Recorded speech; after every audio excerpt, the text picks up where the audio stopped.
Welcome to my voiceover world. Hey, Sebastian, how are you, buddy? Hey, how you doing? I'm doing good. How about yourself? I'm doing great. Thanks for willing to do this, Chris. My pleasure. Thanks for reaching out. It's what I do, you know. Just reaching out to many others for 4 years. Yeah. Yeah, and you do a great job of it. I love watching the show. Thank you. I'm honored. You Yeah. know, I've been wanting to say this to you, but I've been getting to know a lot about you because of the show Code Geass right there. And because of that, I'm beginning to learn more about you and your voices right there. And it makes me realize that, boy, you have been doing all these kind of characters right there. And that's why you, my friend, deserve to be in more projects that are yet to come, which is why you got yourself into the Gundam series that you were brought into by Michael Certain Nicholas and Stephanie Shea. But most importantly, you being Rasputin in the upcoming Shin Megami Tensei game. So, yes, that's why there are more projects you must become part of. Thank you, sir. I appreciate it. Yeah, it's a really exciting time. I'm really lucky to keep busy. And and that's the whole point there, you know? So yeah, Yeah, without further ado, I got many questions I've been wanting to ask you. perfect. You've been part of so many incredible projects, so let me ask you this. How does it feel about being in so many different projects that are yet to come? That's a great question. It's kind of a mixture of feelings. For example, with Shin Megami Tensei, we auditioned for that and recorded for that back in 2022. So it's been 3 years that project has been in the making, as far as from the actor's standpoint and from the developers even further. So it's really nice to return to. Excuse me. It's really nice to return to old characters that I created years ago, all while working on new characters that will come out in a few years. So it's a little bit of a juggling act, but it's very very exciting, and I'm very privileged to get to do it. What I like about working in anime, one thing I like about working in anime is that the runway from acting to the audience getting to see it is really short. So we recorded Gundam earlier this year, and then by March or maybe early April, the show started airing. So we only had to wait a few months, whereas with Shin Megami Tensei, it's a secret you have to keep for like 3 or 4 years, which can be challenging. Interesting. That's an interesting thing that I'm beginning to learn from you, which leads me to the most important question. What really inspired you to pursue voice acting, and what is the best decision you made so far that has excelled into your voice acting career? Great. So I came from a musical theater family. My mother was a musical theater actress in New York City in the 80s. And then we grew up in Arizona, and my mom continued to teach acting and started a theater company out there. So it was kind of our family business was acting. And I went to college for musical theater, and down at University of Arizona, and had a great time there and studied a lot of um, classical acting and musical theater. I think as far as training wise, one of the greatest benefits to my career now is having that classical kind of Shakespeare training. It goes a long way with these kind of classical old world characters like Rasputin, and even Kensei Kuroto in Code Geass. As far as in my career, something that has gone a long way and made a big impact, I would say is taking class with getting to know my peers and taking class with these wonderful casting directors and fellow talent. Not only getting to learn from them, but also getting to show what I can do and also getting to meet friends along the way. That's a very interesting I'm beginning to learn from you because You doing all those kinds of things is just a super unique way. To be more frank with you, I actually have been learning a lot from a lot of people in the Global Acting Academy that I'm taking Oh, from great. Jennifer Sunbell Oh, and Courtney Jennifer's great. Len, who I actually got to meet them to a lot actually, and through Christina Malesia and everybody.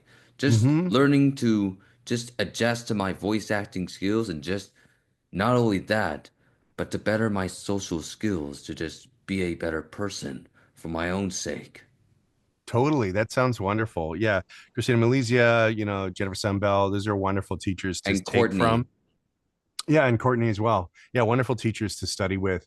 And isn't it so cool that we can be a fan of someone on the screen and then get to learn kind of their secrets working with them, studying with yeah, them? I always find that really special. yeah. I love So, that. but without further ado, for every actor who ever faces rejection in the industry, have you ever had any rejections? And how do you handle these setbacks? And what keeps you motivated to just overcome these challenges and just push forward to what you're doing? Great. I actually had a rejection today.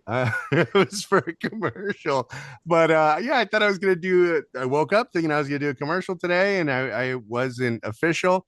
And then my agents told me that they went in a new direction. So it's not uncommon throughout the week to encounter little things like that. But at the same time, there were two other projects that I've been working on for a long time that wanted me to come back and work on some new content for them.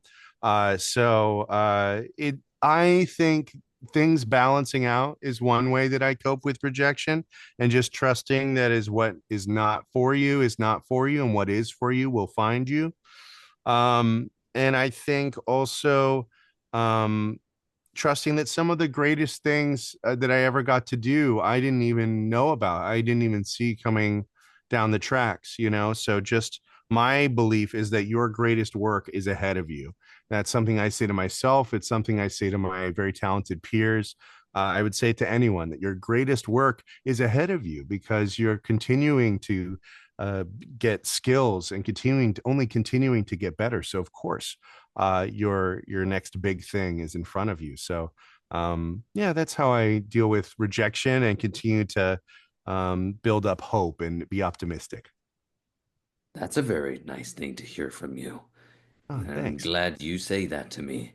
Just trying to make sure that if I ever to face rejection, then I'll just overcome it and just move on to other things that I'm willing to take. But I'm Yeah. glad you told me, Chris. Now then, for the questions of the characters, but do you remember the first ever character that you get to ever voice as? Like your first ever audition? And what is the most big experience like? Yeah. So I think the first character I ever played in a game was a character who was originally called Corporferous the Vanquisher. Super big name, right? Super long name. Who was actually a historical gladiator. The character ended up just being called Gladiator, but it was a character for a game called Heroes of New Earth, which used to be a MOBA. It's since gone dark recently, but if you look up Heroes of Newerth, it's Newerth, you can see amazing cast members on that. Samuel L. Jackson is in that game. Just a bunch of hundreds of people are in that game. And it was a really great first self-directed experience in video games. Um, then, as far as the biggest game experience I've had, one of my favorites, and it's a game that maybe doesn't not a lot of people that follow my anime stuff know about or like, is college football 25. I really like EA college football. I really like playing Madden. So getting to go onto the EA Orlando campus last year and record the quarterback cadences, the quarterback sounds for that game was really cool because I got to see Jedi Survivor, um, key art, and Titanfall stuff, and FIFA stuff and all this amazing key art and videos and decor that was themed around some of the games that I really grew up with. So that's my most that's probably my favorite like wow moment in the booth on a game. I see. So that was your first ever voice acting role that you got. I'm just trying to make sure so that just in case if I ever do a voice showcase, I'll just make sure I do it in chronological order. Just like how I did for a lot of people for almost 4 years, from Brad Venable through Billy Kometz through Lance Riddick, through everybody. All that Mm. just so that I can make it in chronological order, like the evolution of how the actor sounds like when it comes to age. It's Yeah, something that I have learned a lot. But I'm yeah, I glad that started you told me. yeah, it was started back at Heroes of New Earth and then built from there. That's good to hear from you. Well then, about the other characters I'm about to ask to you, but how does it feel about stepping into the role of the guard in Fire Emblem Heroes, and what do you love most about voicing that character? Yeah, getting to voice Vigard was really special. I know that there's just a tremendous heritage from Sacred Stones fans onward, and that he'd never been voiced before. That was really exciting. Um, uh, it's it was just a huge legacy to get to be a part of. Fire Emblem Heroes is such a celebrated game and such a wonderful fandom. And what I liked about Vigard was that the internal conflict, he has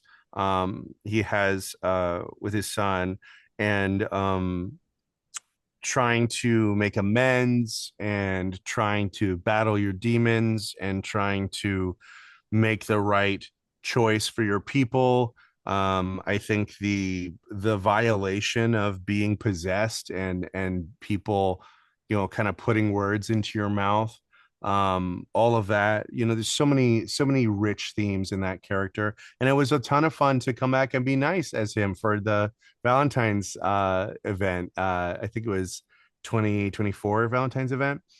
Yeah, But it was yeah, and also getting to voice as Vigard set the stage for me to get to work on more projects with Cup of Tea, including Shin Megami Tensei. So it really opened up a lot of doors for me professionally, as well as is just a tremendous.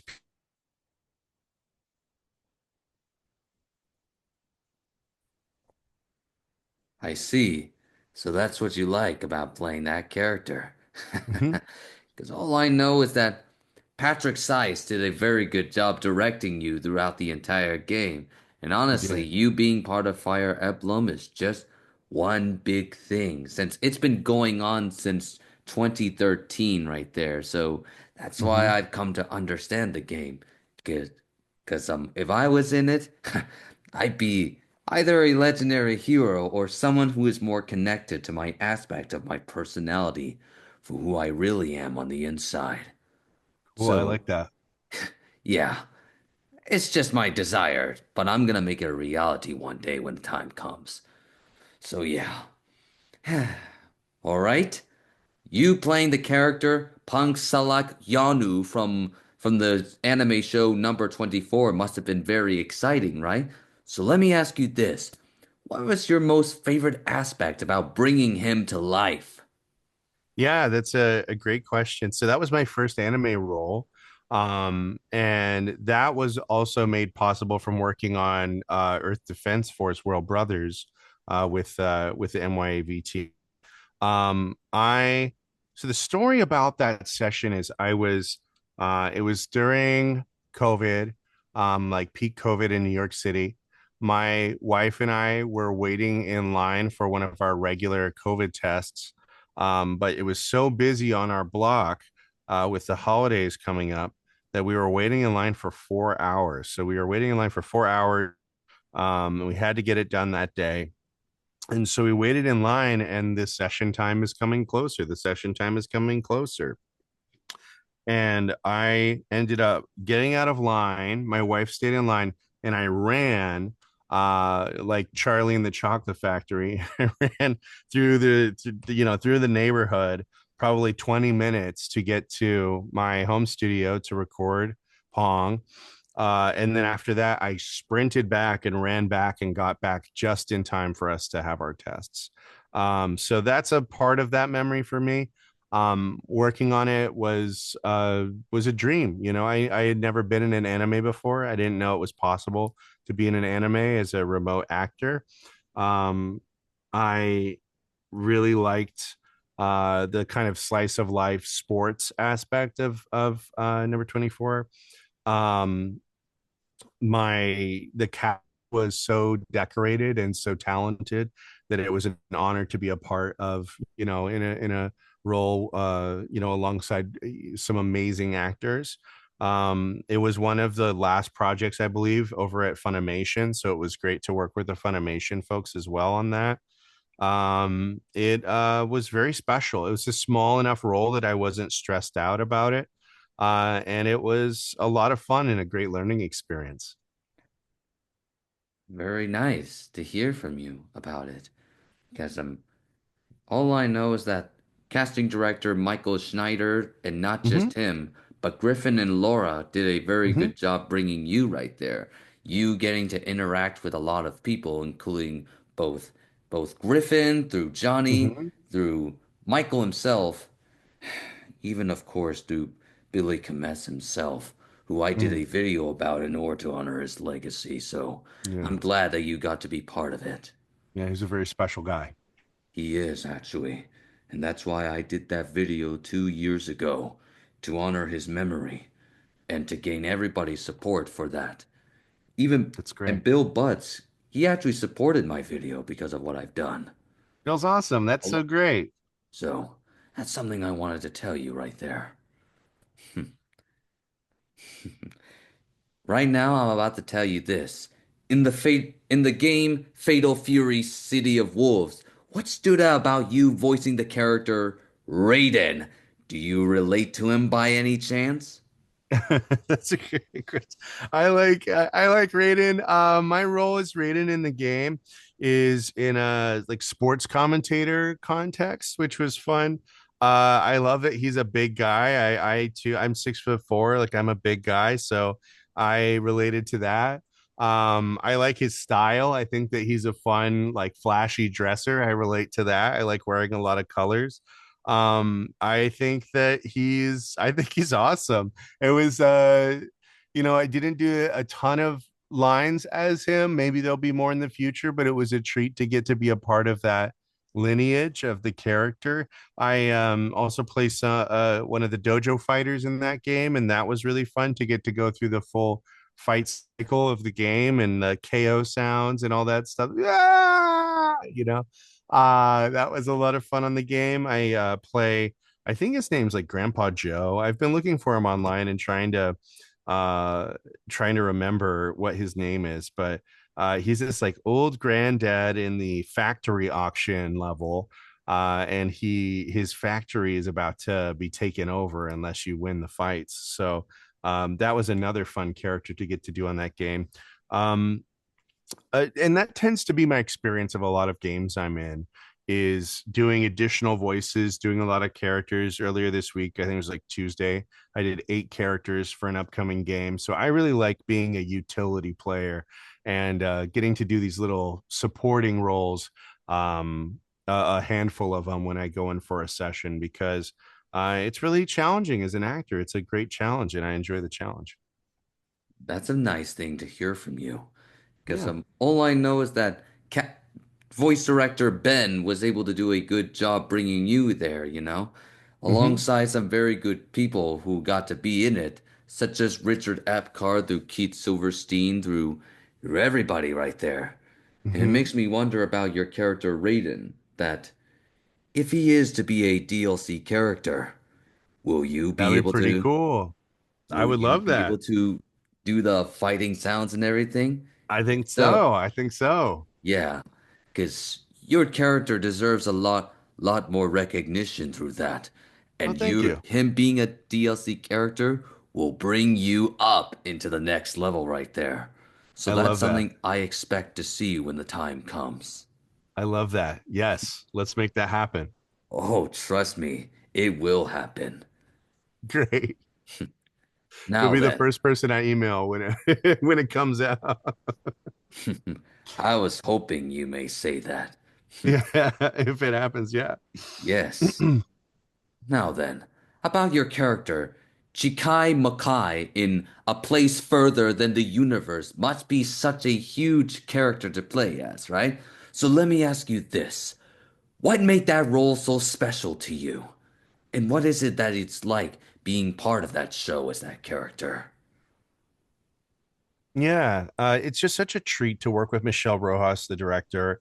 Um, Michelle I kind of see my anime career in these kind of two initial stages. The first one was playing Pong Seklik in number 24, and then I don't think I did anime for a couple years after that until I was hired to do Termai Romai Novi with Netflix with Michelle directing.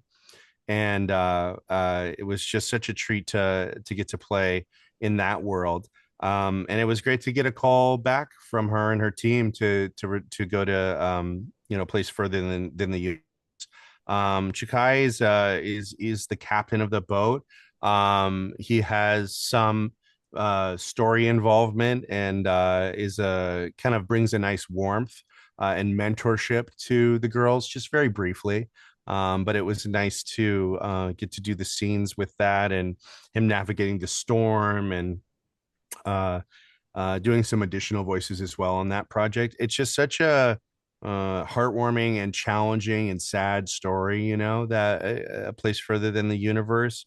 The themes of grief and the themes of coming of age and the themes of relying on your friends and seeing people for who they are. I really love all of that stuff and really stand by it. So it was very special and equally special to get to return to working with Michelle. Well, that's a very nice story I'm beginning to hear from you.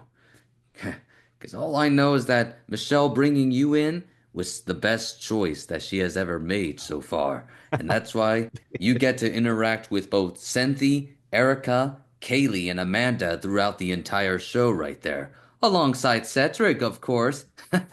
Which turns out to be the most coolest thing that Michelle ever done. Just bringing a lot of good emotion and everything into the project.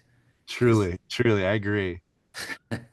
and that's something I'm beginning to learn so far. So that's something I want to tell you right there. Great. Well, your character, Dodo Abando in Prince Tennis, must be very cool, right?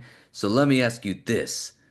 What's the most thrilling part about voicing him in the entire anime? Yeah. Um, I like doing he's called the Birdman because he his special move is flying in the air, kind of like Dragon Ball Z style.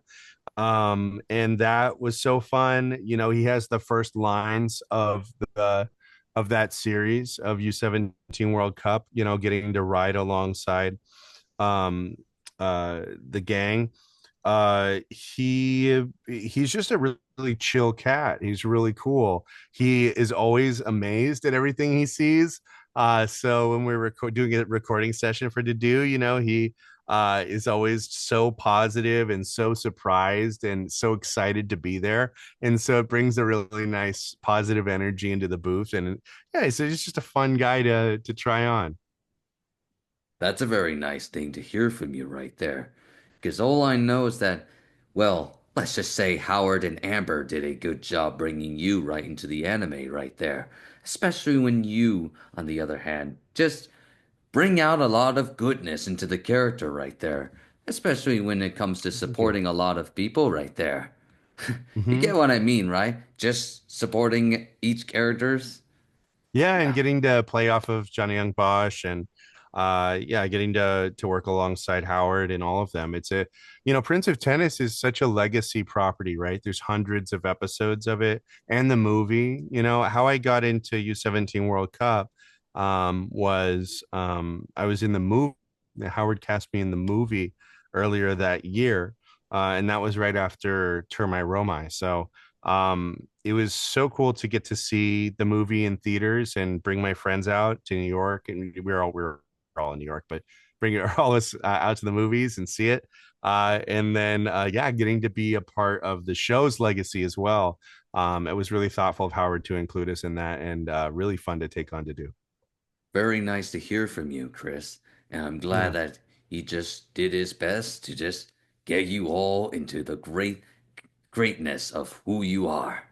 Yes. Hmm. Agreed. Yes.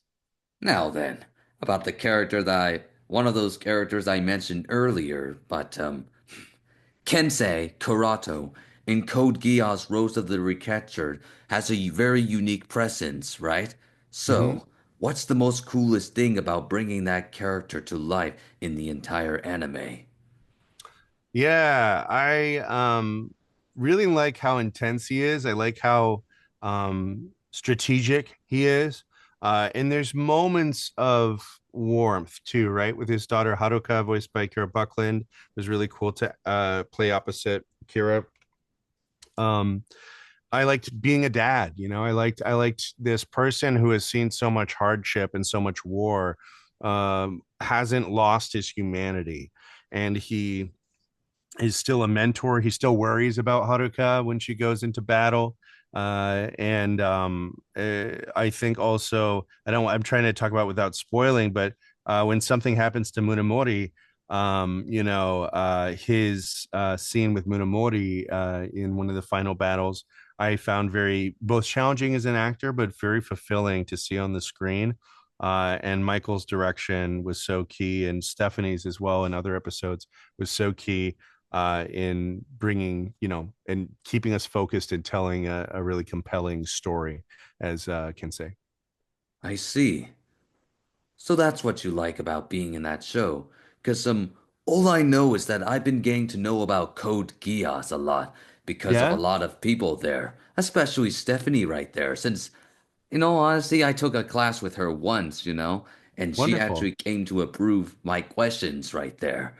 And in all honesty, Michael and Stephanie bringing you into the show is the most best choice they ever made. Great. So, yeah. Without further ado, I like to ask you this, but Yeah. as Denanim and Polyocasius in Mobile Suit Gundam I'm trying to get this right, but still, just Gundam. What was Yeah, your most GQuuuuuX. favorite Yeah. moment or lines that you say as those characters? Yeah, we kind of have a not a running joke, but it's something we laugh about. Because I got to work on Gundam Seed Freedom last year, the film. And I came back for GQuuuuX. As it was so cool to be Denim. It's so cool to tell this alternate reality story, right? Where it's like a Marvel what if version of Gundam. But something that we laugh about where them is I play a lot of characters, additional voice characters that die really, really quickly. So in Gundam Seed Freedom, I play a captain that's trying to get people in in line, and then he gets vaporized in the middle of his sentence. And then pretty much the same thing happens as Paolo in GQuuuuuX, where he just says, Char's got the Gundam. And then Char vaporizes him. So um, that was fun, but it was great to have a longer scene as Denim and get to open a scene and do a whole, 10-minute thing. That was a lot of fun. He's also a legacy character from the original Gundam. And getting to get knocked around in mechs and all that stuff is a lot of fun. It's my outside of working on Gundam, another mech show that I worked on was a May Warrior at the Borderline. And so I got to get knocked around that was my first mech show, and we got to get knocked around in mechs there too. So I love it because you're going crazy, you're shooting these crazy huge guns, you're getting melted, blown away, vaporized. It's just really, really big stories, really epic stories. And that's why I love working on mech shows. Interesting. That's the Yeah. most interesting thing I'm beginning to hear from you. Honestly, I never even know you got to be in Gundam Seed Freedom until you told me right now. But I did make a video about it like months ago, so I'm glad that you told me about it, about Great. you being involved into it. So Yeah. I'm just know that you being part of that recent Gundam show was the very unique choice there. And Michael and Stephanie again did a good job bringing you right there, right into this show, especially when you got to be in a lot of scenes with a lot of Yeah. characters right there. So, Yeah. They're very yeah. generous with me. I'm a lucky guy. Yeah. Like when you got to meet with Kyle McCarley's Char. So, Hmm. yeah. That's something I want to say to Yeah, we you. get to fight alongside each other for like 10 minutes in that. Yeah, it's really fun. Indeed. And Kyle's super talented. He is awesome, actually. Without further ado, I have one more question due to the time limit right there, so I like this to be quick. So, your character, Gregory Rasputin in remastered The Mystery of Soulless Army must be a very awesome character you play as, right? So, Yes. what's so awesome when you got to be part of that upcoming project? And you don't have to spoil anything, just know that it's all part of just making sure I understand clearly about what's it like being the character. For sure. Yeah, I love playing Rasputin. It's so cool to again play a historical character. He's so controversial as far as like, was he magic? Was he not magic? We can all agree he had a very particular style. In Mystery of the Soulless Army, he's doing some magic casting. He's super powerful. He has these really cool evil nesting dolls that have like vampire teeth that spin around in his hand in a blue light that you see in the trailers that have been released. He's a really cool demon summoner. He's really powerful. Um, uh, he also is very funny. I think players will find that, especially in late game, you get to see a bit more humor from him. Christian Lamont was such a wonderful director on that project, and Christian has such a great sense of humor. So it was so fun to get to, fill this character out, this very like boastful, flashy, exciting, kind of evil guy who was also super funny. It was very dynamic, and doing the Russian accent for 4 hours and 4 hours plus is a lot of work, but is something that has really grown me as an actor. That was the first like big game that I did a Russian accent in, and then years later I would go and do Shattered Space for Starfield in a Russian accent as well as Malik Vosh. That project started a lot of things for me, and it really affected how I saw myself as an actor too, because it's such a beloved series. It's such a cool, celebrated character, and to get to be the first to do the full voice of the character in English was just a tremendous privilege.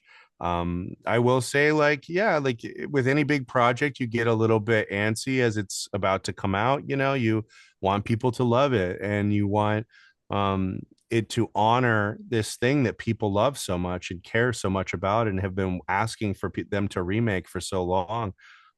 So I really hope folks love it. It's a really special game. It's become dear to my heart. I've learned a lot about SMT in the process, and I can look to continue to learn more about it and get to celebrate it with you guys. Hmm. That's the most awesome thing to hear from you. Because, Thank you. to be quite frank with you, I've been getting to know about the game through the trailers and stuff, and you Hmm. being part of the cast was very awesome. Thank you. And one of those casts, Stefan Fu, known as Rudu, carrying on Billy Kamessa's work, is just Hmm. a very unique choice there. Plus, him and Alejandro Saab sounded exactly like Billy, so Stefan doing him, just perfect choice there. Hmm. And And I'm just loving when everything turns out awesome. yeah, and Alejandro actually commented, I think, on the English cast announcement on Atlas's Twitter, and said, "I'm so glad that it's you, Steven." So it's really nice to um, that they have that mutual respect and camaraderie. It's not always You don't always see that between actors that want the same thing, right? So yeah, it's going to be a very special game. There's tons of I can't reveal anything more, but there's tons of fun digital content coming out on the road to the game coming out. And you'll get to know these characters a lot better and know the game better. And I look forward to sharing it with everyone. Very nice thing to hear from you, Chris. And I'm Yeah, glad you say that. Well, Chris, it's such an honor to finally meeting you, and I'm glad honored that to I be brought here. you over. Thank you for bringing me over. You have such a wonderful cast of characters in your past interviews, and I was honored to receive, the nod. And it's been a blast discussing these past characters with you in projects. Well, I'm glad you say that. There's one more thing before you go, and I like to ask it in a very quick way, but in a very quick response. But when people look back on your work, how do you want to be remembered as a voice actor and a person? In a Yeah, quick response, by all I would means. want to be remembered as a generous performer, someone that really gave a lot of themselves to their roles and was mindful both of the craft, but also of the audience and how it was affecting people. And hopefully, I will have a body of work that people can celebrate and that will be a really fulfilling legacy. I know for me, the journey has already been so phantasmagorical, even better than I ever imagined. And I'm grateful for each new project that I work on. But yeah, I'd like to be remembered as a generous person. Well, that's a very good sign to hear from you. And that's why you, my friend, deserve to be in more projects that are yet to come, just like many others that I've spoken to for 4 years, which is why I'm the reason why they got into more projects to come. So, yeah, Fabulous. I love that. Thank you so much, Sebastian, for having me. it's what I do best. It is such an honor to meet you, Chris, and I just hope we see each other in the near future when the time comes. Likewise, sir. Likewise. We'll be in touch. Yes, indeed. Take care, Chris, and hope you have an awesome day. You as well. We'll see you, sir. Be well. You too. Want to keep up with my journey?